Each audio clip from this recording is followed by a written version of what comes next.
أعوذ بالله من الشيطان الرجيم. بسم الله الرحمن الرحيم. ربي اشرح لي صدري ويسر لي أمري واحلل عقدة من لساني يفقهوا قولي. إن الحمد لله اللهم صل على محمد وعلى آل محمد كما صليت على إبراهيم وعلى آل إبراهيم إنك حميد مجيد. اللهم بارك على محمد وعلى آل محمد كما باركت على إبراهيم وعلى آل إبراهيم إنك حميد مجيد. அளவற்ற அருளாளனும் நிகரற்ற அன்புடனுமாகிய ஏக இறைவனாம் அல்லாஹு தாலாவின் திருநாமம் மொழிந்து ஆரம்பம் செய்கின்றேன்.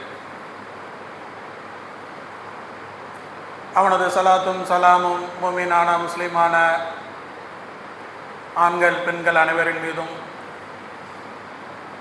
இறை கடமையை நிறைவேற்றுவதற்காக அவன் இல்லத்திலே இங்கு ஒன்று கூடி இருக்கின்ற நம் அனைவரின் மீதும் என்றென்றும் நின்று நிலவட்டுமாக.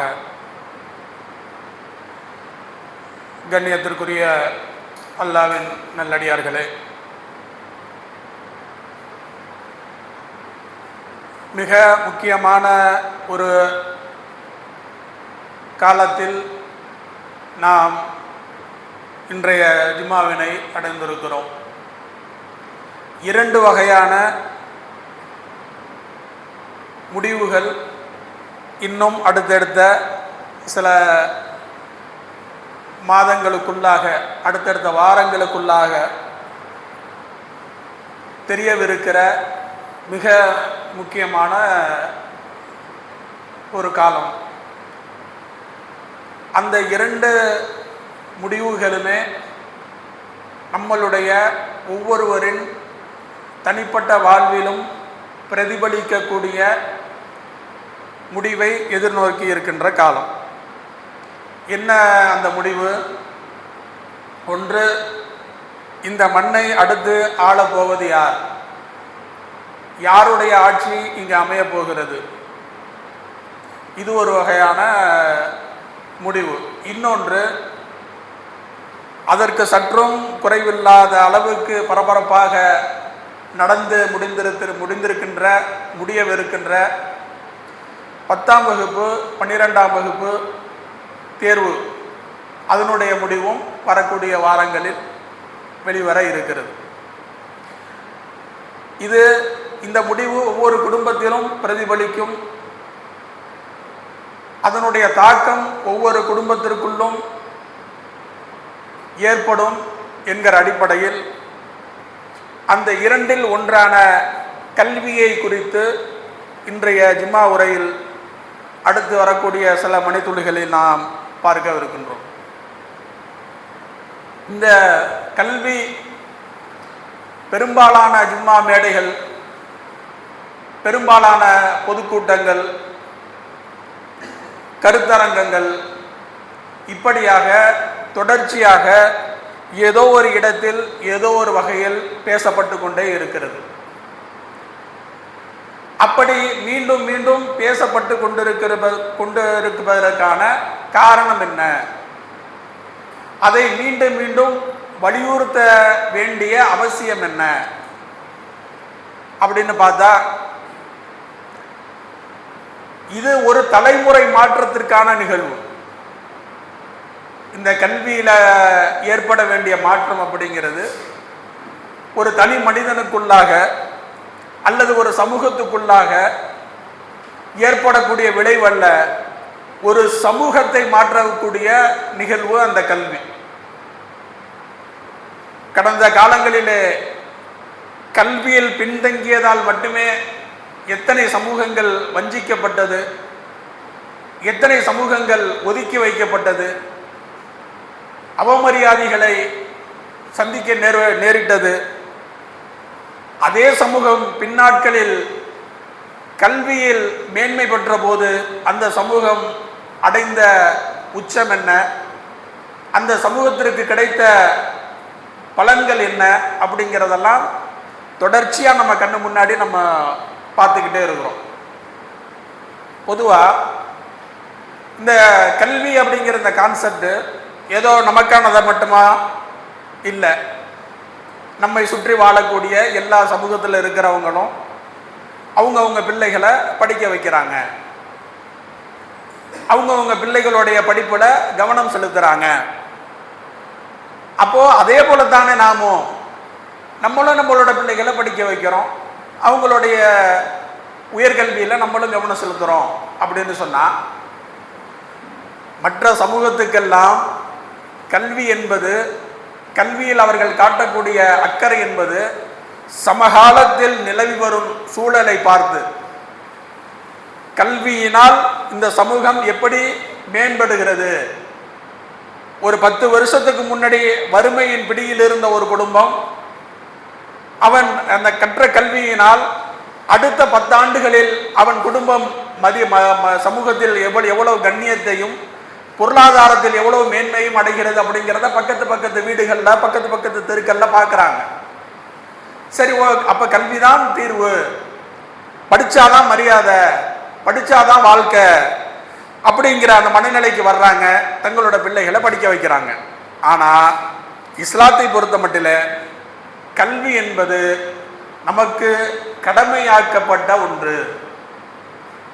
ஒரு மனிதன் பிறந்ததிலிருந்து இறக்கின்ற வரை, அவன் காலையில் கண் விழித்ததிலிருந்து இரவு கண்மூடுகின்ற வரை அவனுக்கு தேவையான, அவன் செய்ய வேண்டிய, செய்யக்கூடாத அத்தனை அம்சங்களையும் இஸ்லாம் கற்றுத்தருகிறது. எதை செய்யணும் எதை செய்யக்கூடாதுங்கிறது ஏதோ குறிப்பிட்ட சில காரியங்களுக்கு மட்டுமல்ல, ஒவ்வொரு அம்சங்களுக்கும் அது பொருந்தும். அப்போ கல்வியும் அப்படித்தான். இன்னும் சொல்ல போனா, கல்வியை இஸ்லாம் வலியுறுத்திய அளவுக்கு நான் அறிந்தவரை ஒரு மார்க்கமாக, ஒரு மதமாக வேறு எந்த சித்தாந்தங்களும் கல்வியை வலியுறுத்தியதை நான் பார்க்கவில்லை. தொடர்ச்சியாக நம்ம கேட்டிருப்போம், தொடர்ச்சியாக நம்ம கேட்ட அந்த வசனம் தான் அந்த அருள்மறை குர்ஆனுடைய முதல் வசனம். நீங்க படிங்க, த ரீட், இக்ரா, படிங்க, வாசிங்க, ஓதுங்க. ஓதுங்க அன்னைக்கு இருந்த அந்த தமிழ்ல ஓதுங்கன்னு டிரான்ஸ்லேட் பண்ணாங்க. ஆனா அதோடைய விரிந்த பொருள் படிங்க. அதோடைய கணம், அதோட வெயிட், ஒரு முதல் வார்த்தை வெளியாகுது, அல்லாஹ்வுடைய வசனத்தினுடைய முதல் வார்த்தை வெளியாகுது. ஜிப்ரீல் முதல் வார்த்தையை கற்றுத்தர்றார். யாருக்கு? இறை தூதருக்கு. எவ்வளவு அழகான அந்த வார்த்தையை கொண்டு இந்த இஸ்லாம் அவங்களுக்கு கற்றுத்தருது பாருங்க. அதே போல நபியல்லாஹ் ஸல்லல்லாஹு அலைஹி வஸல்லம் அவங்க சொல்றாங்க, அல்லாஹ் யாருக்கு நலவை நாடுறானோ அவங்களுக்கு கல்வியை தரலாம். அல்லாஹ் நலவை நாடுவதை விட ஒருவனுக்கு வேற என்ன கிஃப்ட் இருந்துட முடியும்? அல்லாஹ் நம்ம மேல அக்கறை கொள்வதை விட வேற என்ன நமக்கு பாக்கியம் இருந்துட முடியும்? அப்படி ஒரு பாக்கியம் நமக்கு கிஃப்ட் வேணும்னு சொன்னா அதுக்கு என்னதான் காரணமாக இருக்கிறது, என்னதான் ஃபவுண்டேஷனா இருக்குது அப்படின்னு சொன்னா கல்வி அப்படின்னு சொல்றாங்க. அதே போல திருமறை குர்ஆன் நமக்கு கற்றுத்தருது, துஆ செய். என்ன துஆ செய்? யா அல்லாஹ் எனக்கு அதிகமான ஞானத்தை வழங்குவாயாக, எனக்கு கல்வியை கற்றுத்தா. கல்விக்கு அடுத்த ஸ்டேஜ் ஞானம். கல்வியோடைய அந்த அந்த எல்லை இருக்குல்ல, அந்த கல்வியோடைய எல்லை அடைவது தான் ஞானம். அப்ப எனக்கு ஞானத்தை கொடுறா அல்லாஹ் அப்படின்னு சொல்லிட்டு ஒவ்வொரு முறையும் நீங்க என்கிட்ட கையேந்து கேளுங்க அப்படின்னு சொல்லிட்டு அல்லாஹ் வந்து கற்றுத்தரலாம், திருமறை குர்ஆன்ல கற்றுத்தரலாம். அதே போல இஸ்லாம் மார்க்கத்தை பொறுத்த மட்டிலே சமூக நீதி கொள்கையை வந்து இஸ்லாம் என்னைக்கு தோன்றியதோ அன்னைக்கே அது சமூக நீதியை தான் கொண்டு வந்துச்சு. மறுபடி இஸ்லாம் ரெனோவேட் ஆகும் போதெல்லாம் அது சமூக நீதி கொள்கையை தான் பேசுனுச்சு. அதே போல நபியல்லாஹ் ஸல்லல்லாஹு அலைஹி வஸல்லம் அவங்க காலத்துல இஸ்லாம் அறிமுகமாகும் போது அன்றைக்கு இருக்கின்ற அத்தனை ஏற்றத்தாழ்வுகளையும் போட்டு உடைச்சிச்சு இஸ்லாம். இஸ்லாத்தின் பார்வையில உயர்ந்தவன் தாழ்ந்தவன் கற்பிதம் இருக்குதா? இஸ்லாத்தின் பார்வையில இவன் உயர்ந்தவன், இவன் தாழ்ந்தவன், இவன்கிட்ட பொருளாதாரம் இருக்குது, இவன்கிட்ட செல்வ செழிப்பு இருக்குது, அதனால இவன் வந்து மேலானவன், அவனுக்கு சிறப்பு மரியாதை, சிறப்பு அந்தஸ்து கொடுக்கணும், இவனுக்கு வந்து அந்த சமூக ரீதியான மதிப்பு இருக்குது, அதனால இவன் உயர்ந்தவன், இவன் தாழ்ந்தவன், இவன் பிறப்பால் உயர்ந்தவன், இவன் பிறப்பால் தாழ்ந்தவன், இவன் நிறத்தால் உயர்ந்தவன், இவன் நிறத்தால் தாழ்ந்தவன், இப்படின்னு எக்கச்சக்க பாகுபாடுகள் இந்த மண்ணில் இருக்குது. ஆனா இது எல்லாத்தையும் ஒரே வார்த்தையில இஸ்லாம் உடைக்குது. என்ன வார்த்தை அப்படின்னு சொன்னா, உங்கள் அனைவரையும் ஒரு ஆண் ஒரு பெண்ணிலிருந்து படைத்தோம், முடிஞ்சு போச்சு. வேற எந்த உங்களுக்குள்ள எந்த டிஃபரெண்டும் இல்லை, எல்லாரும் ஈக்குவல். யாருக்கும் யாருக்கும் எந்த வகையிலையும் குறைந்தவனும் இல்லை கூடுனவனும் இல்லை. அப்படி சொன்ன இஸ்லாம் தான் ஒரே ஒரு இடத்துல விதிவிலக்க சொல்லுது. ஒரே ஒரு இடத்துல அந்த அந்த இஸ்லாம் மாறுபட்டு நிற்குது. என்ன அப்படின்னு சொன்னா, யார் கல்வியை கற்கிறானோ அவன் யாரு உயர்ந்தவன், உங்களில் அறிந்தவரும் அறியாதோரும் சமமில்லை. படிச்சவன் தான். அந்த அந்த அந்த அந்த அழகான குர்ஆன் வசனத்தை ஒரு கிராமத்து மொழியில சொல்லணும் அப்படின்னு சொன்னா, ஏதோ ஒரு கிராமத்துல ஏதோ ஒரு பிரச்சனை நடக்குது.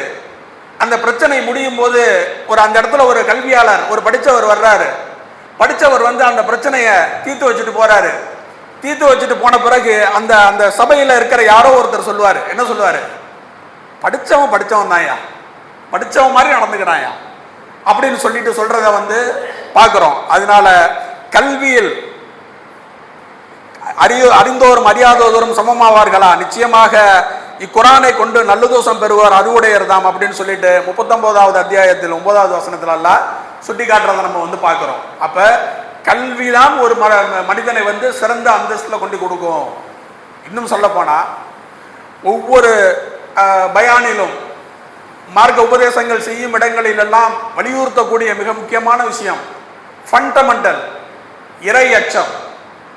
அந்த இறையச்சம் ஸ்ட்ராங் ஆயிருச்சுன்னா, அந்த இறையச்சத்துல நமக்குள்ள உறுதி வந்துருச்சுன்னு சொன்னா மற்ற எல்லாமே சீராயிரும், மற்ற எல்லாமே சரியாயிரும்.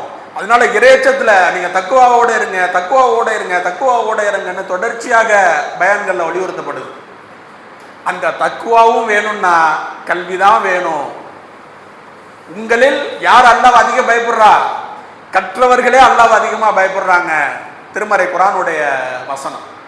இப்படியாக கல்வியை பற்றி இஸ்லாம் சிலாகிச்சு சொல்லிக்கிட்டே போகுது. சரி, ஓகே, கல்வி இன்னைக்கு வேணும்.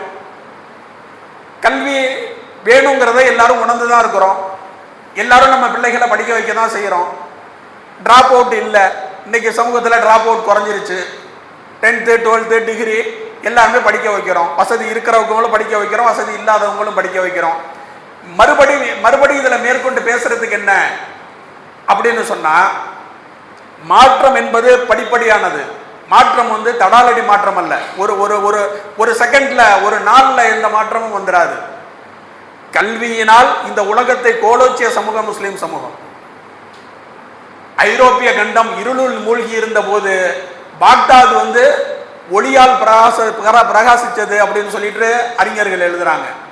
இன்னைக்கு உலகத்துக்கெல்லாம் கல்விக்காக எங்க போய் படிக்கணும், யூரோப் கண்ட்ரில போய் படிக்கணும் அப்படின்னு சொல்றல, அந்த ஐரோப்பிய நாடுகள் இருளில் மூழ்கி இருந்துச்சு. இருள்ல மூழ்கி இருந்துச்சுன்னா லைட் இல்ல, கரண்ட் இல்ல, அந்த பொருள் இல்ல.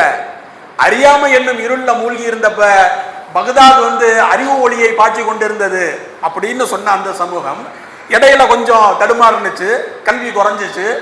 ஏதோ ஒரு சிறு தொழில் இதை வச்சா போதும், ஏதோ ஒரு கடைக்கு வேலைக்கு போனா போதும் அப்படிங்கிற நிலை வந்துச்சு. இன்னைக்கு அதுல மாற்றம் நமது சந்ததிகளை கல்வியாளர்களாக உருவாக்கணும், நமது சந்ததிகளை கற்றவர்களாக உருவாக்கணும் அப்படிங்கிற அந்த சிந்தனை வந்திருக்குது. அல்ஹம்துலில்லாஹ்.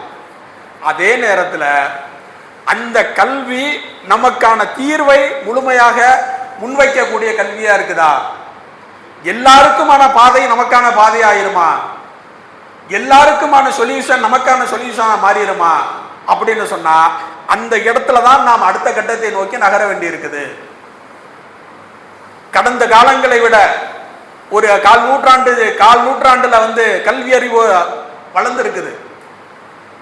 ஒவ்வொரு ஆட்சியும் தொடர்ச்சியாக அந்த கல்வி திட்டங்கள்ல கவனம் செலுத்தி டிராப் அவுட் இல்லாம பார்த்து இந்த கல்வியோட நிலைய ஒவ்வொரு அரசாங்கமும் அடுத்த கட்டத்துக்கு எடுத்துட்டு போயிருக்குது.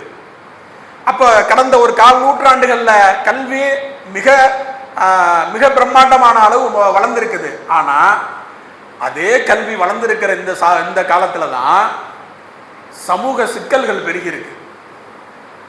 அந்த சிக்கல்களை நிறைய டைமென்ஷன்ல நீங்க பிரிக்கலாம்.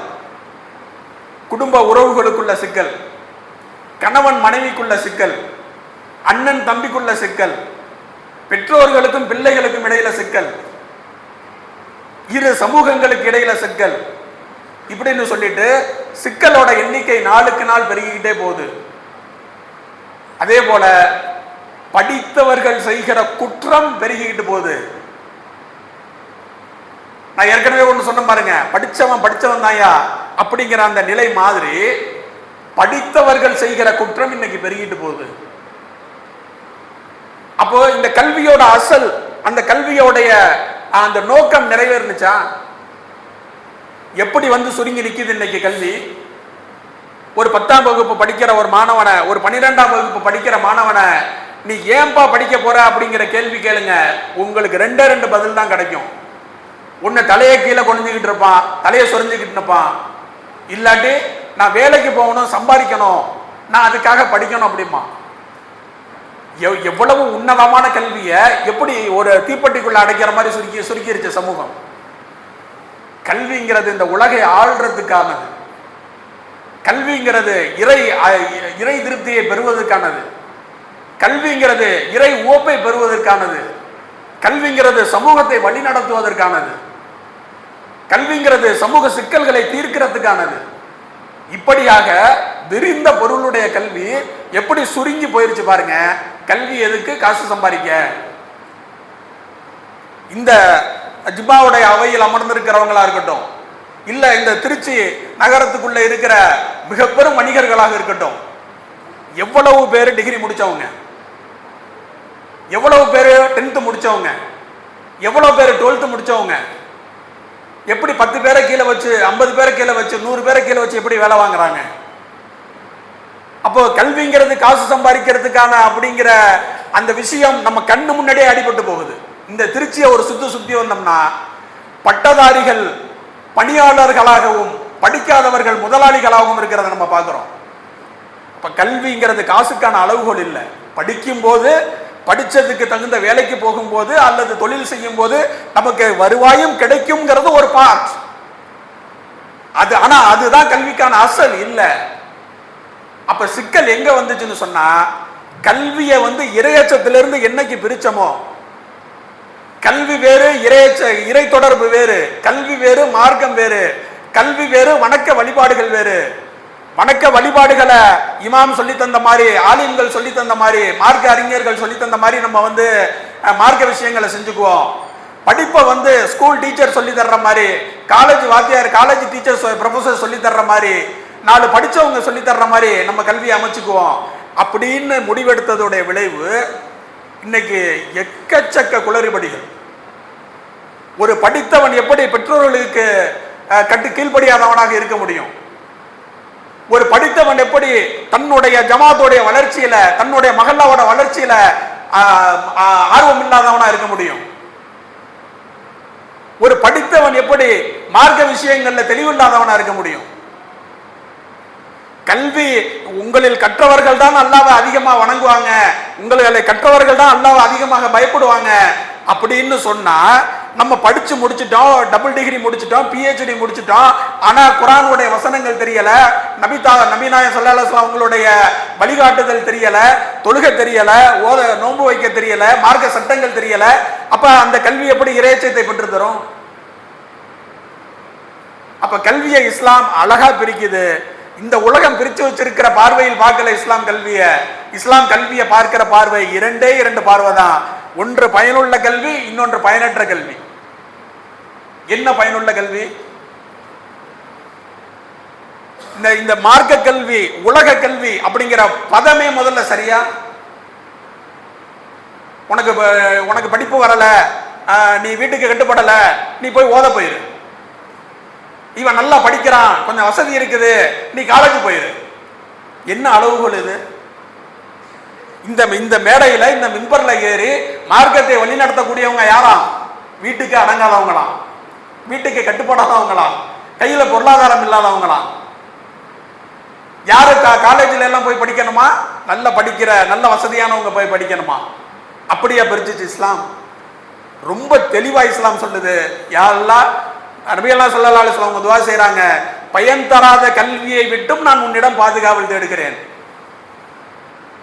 இத ரொம்ப சுருக்கமா தன்னளவிலும் பார்க்கலாம், ரொம்ப விரிவா இந்த அண்ட சராசரத்தின் ஒட்டுமொத்த விஷயத்தையும் அதுல அடக்கி பார்க்கலாம். என்ன பயனுள்ள கல்வி?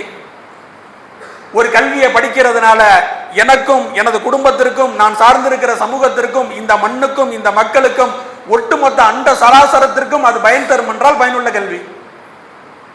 ஒரு நான் படிப்பை படிக்கிறேன், அந்த படிப்புனால எனக்கோ என் குடும்பத்திற்கோ இந்த சமூகத்துக்கோ நான் வாழும் இந்த மண்ணுக்கோ மக்களுக்கோ நாட்டுக்கோ தீங்கு தரும்னா அது பயனற்ற கல்வி.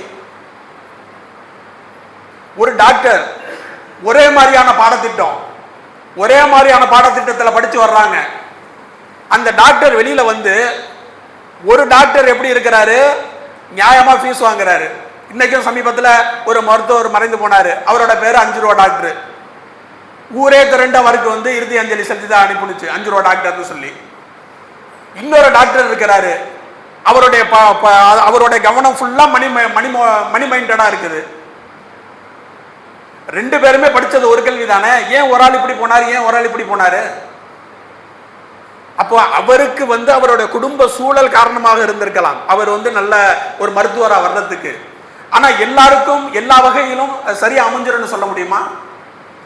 அப்போ யாரால சிறந்த மருத்துவரா இருக்க முடியும், யாரால சிறந்த கலெக்டரா இருக்க முடியும், யாரால சிறந்த IAS ஆபீசரா இருக்க முடியும், யாரால சிறந்த காவல்துறை அதிகாரியா இருக்க முடியும்? அவரோட பின்னணி என்னவா இருக்கணும்? இறையச்சமா இருக்கணும். ஒரு மாவட்ட கலெக்டர் இருக்கிறாரு, அவர்கிட்ட ஒரு ஃபைல் போகுது, அந்த ஃபைல் மூவ் ஆனிச்சுன்னு சொன்னா, அவரோட கிரீன் சைன் அதுல விழுந்துச்சுன்னு சொன்னா, அந்த பகுதியில் வசிக்கக்கூடிய நூற்றுக்கணக்கான மக்கள் பாதிக்கப்படுவாங்க. அந்த ஃபைல் அவரு கையெழுத்து போட மாட்டேங்கிறாரு. என்ன வேணும் சார் உங்களுக்கு? என்ன கார் வேணுமா, பங்களா வேணுமா, ஒரு தனி தீவு எதுவும் வாங்கி தரணுமா, தனி ஃபிளைட் வேணுமா, என்ன சார் வேணும் உங்களுக்கு? ஓகே, ஒருத்தர் அதுல மயங்கிடுறாரு, இன்னொருத்தர் அதுக்கெல்லாம் மயங்கல.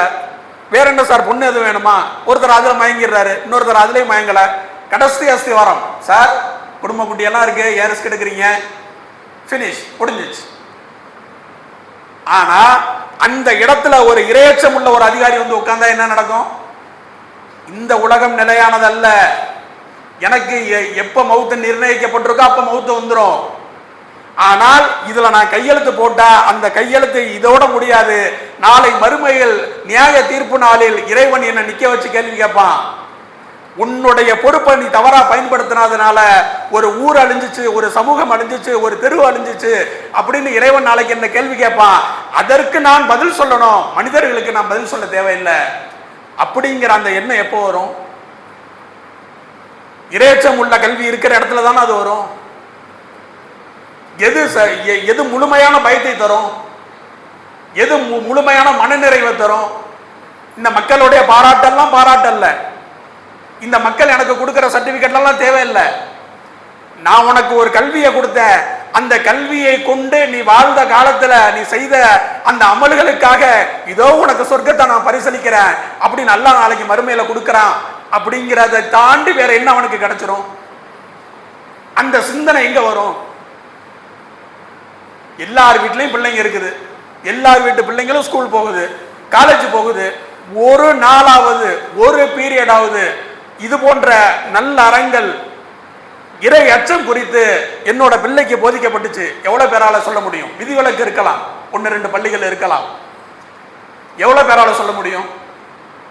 நம்ம பிள்ளை இறையச்சம் உள்ள பிள்ளையா உருவாகணும்னு நினைக்கிறோம், ஒவ்வொரு வக்திலையும் துஆ செய்யறோம், ஆசைப்படுறோம், கவலைப்படுறோம், அதுக்காக பொருளாதாரத்தை எவ்வளவு வேணாலும் செலவழிக்க தயாரா இருக்கிறோம்.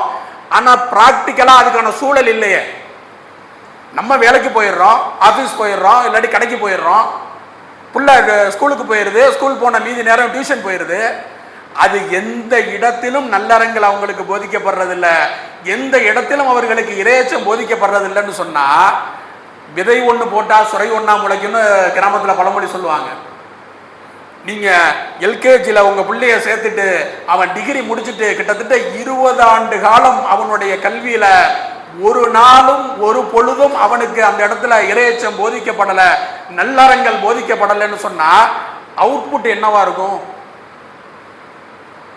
ஆக ஒரு முஸ்லீம் அதிகாரி இருக்கிறாரு, அவர் நீதியா இருப்பாரு, நம்ம போனா அவரு நம்மளுடைய இந்த பிரச்சனையை தீர்த்து வைப்பாரு. அஸ்ஸலாமு அலைக்கும் சார் அப்படின்னோட சலாம் சொன்னோன்னா அப்படி அங்கேயும் இங்கேயும் பார்ப்பாரு, யாரும் நம்மளை பார்க்குறாங்களா அப்படின்னு பார்ப்பாரு.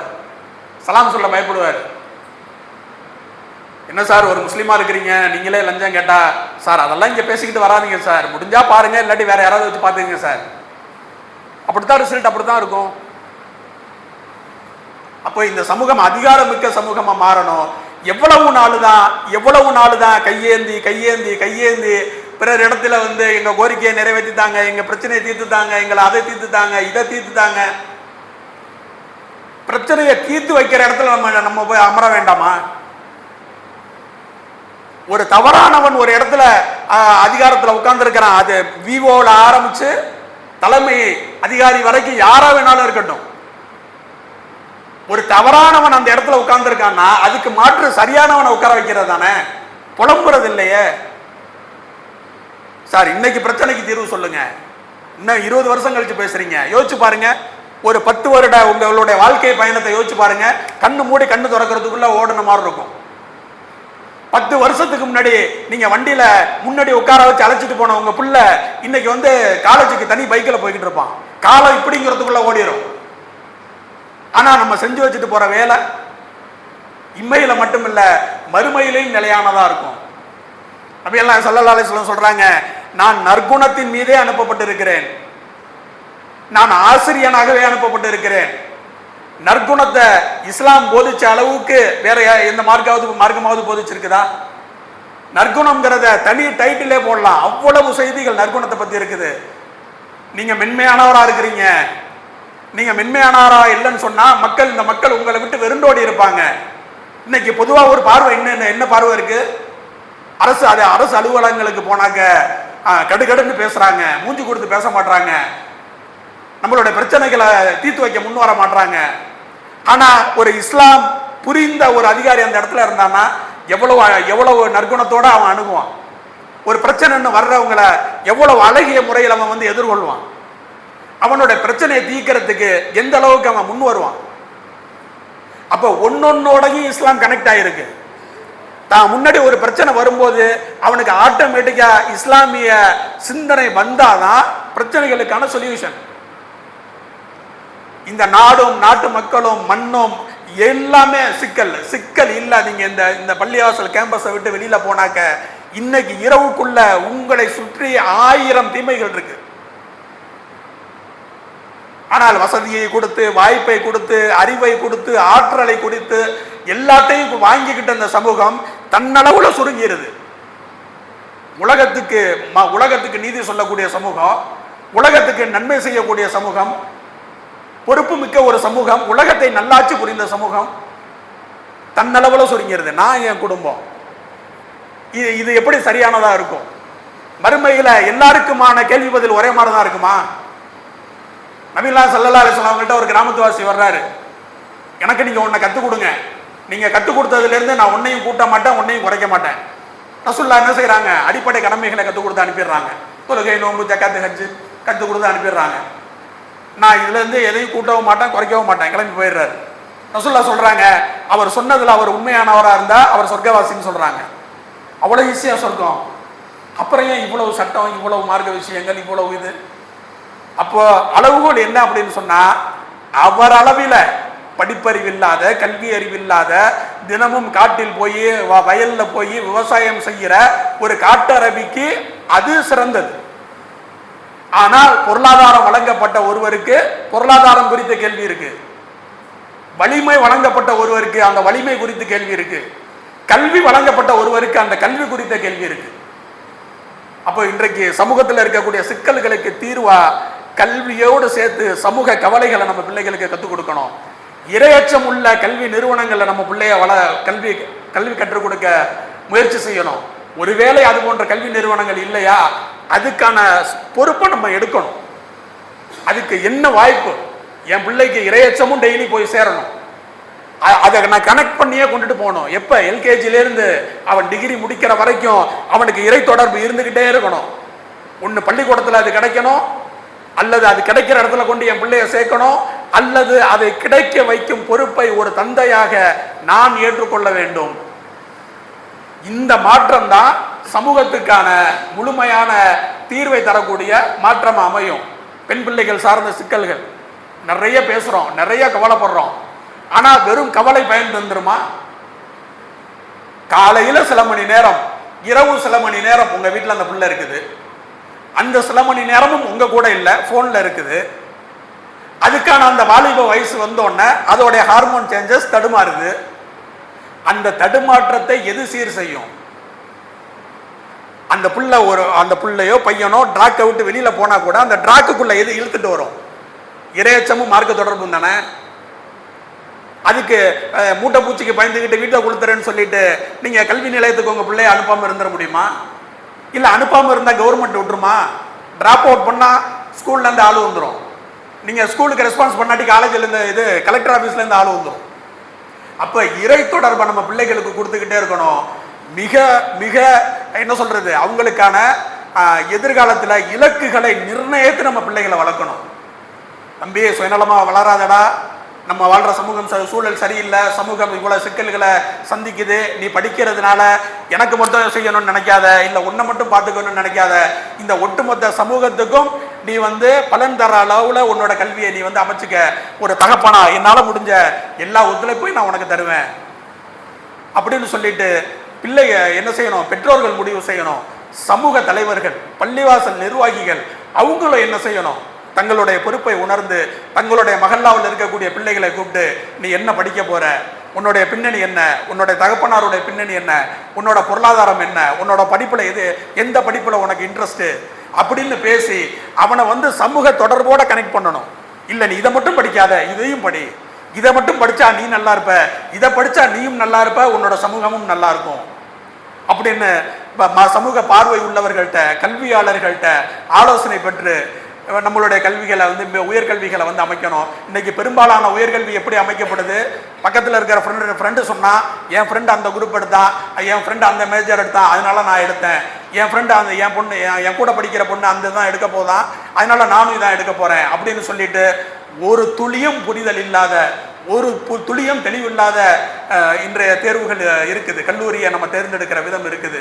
அதனால எந்த கல்வியை தேர்ந்தெடுப்பதனால் தானும் சுயநலம் இல்லாம இருக்க அவசியம் இல்லை. மார்க்கம் அப்படி சொல்லலை. நம்மளும் நல்லா இருக்கணும், நம்ம குடும்பமும் நல்லா இருக்கணும், சமூகமும் நல்லா இருக்கணும். அதுக்கு அல்லாஹ் எனக்கு என்ன அறிவை கொடுத்துருக்கிறான், எனக்கு என்ன பொருளாதார தாக்கத்தை கொடுத்துருக்கிறானோ அதை வைத்து என்னுடைய உயர்கல்வியை நான் எடுக்கணும்.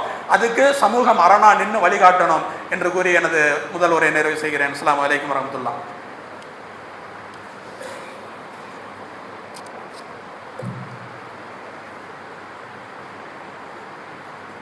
கண்ணியத்திற்குரிய சகோதரர்களே, இது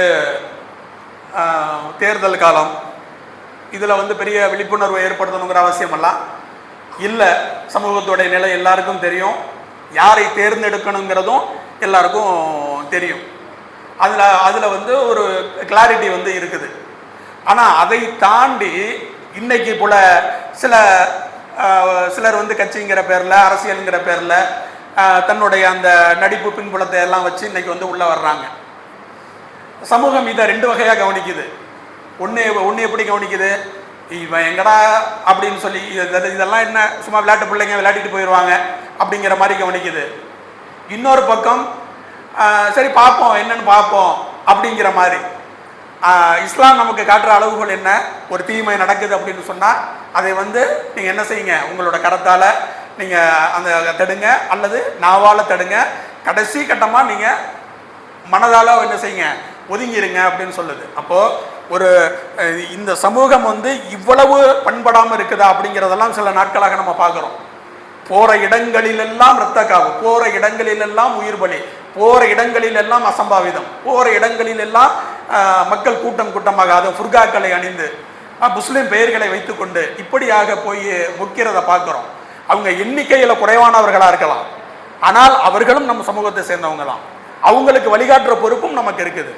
ஒன்றும் இல்லை, ஒரே ஒரு நாள் நீங்க அது மாதிரி அந்த நடிப்பு போதையில ரசிக மனப்பான்மையில இருக்கிற ஒரு ஆணையோ ஒரு பெண்ணையோ உங்க பக்கத்து வீட்டுக்காரங்களோ கூப்பிட்டு உட்கார வச்சு பேசி பாருங்க. ஒரு நாள்ல அவங்களுக்கு தெளிவை ஏற்படுத்திட முடியும். உங்க மூலமா ஒருத்தர் நேர்வழி பெறுறது 100 செந்நிற ஒட்டகைகளை உங்களுக்கு கிடைப்பதை விட மேலானதுன்னு ரசூலுல்லாஹ் சொல்றாங்க. அது அழைப்பு பணிக்கு, தாவாவுக்கு சொல்றாங்க. அப்போ ஒருத்தன் தவறான ரூட்ல போறான், நம்ம கண்டுக்காம அவனை விடுறது நம்ம அது அவனோட இதுக்கு துணை போற மாதிரி ஆகும். அப்போ சமூகத்துல மிக சொற்பமான நபர்களாக அவர்கள் இருந்தாலும் கூட அவர்களை கூப்பிட்டு உட்கார வச்சு நமக்கு தெரிந்த அளவில் அரசியல் புரிதல்களை அவர்களுக்கு ஏற்படுத்தி சரியான பக்கம் அவர்களை திருப்ப வேண்டிய கவனமும் பொறுப்பும் நமக்கு இருக்கிறது.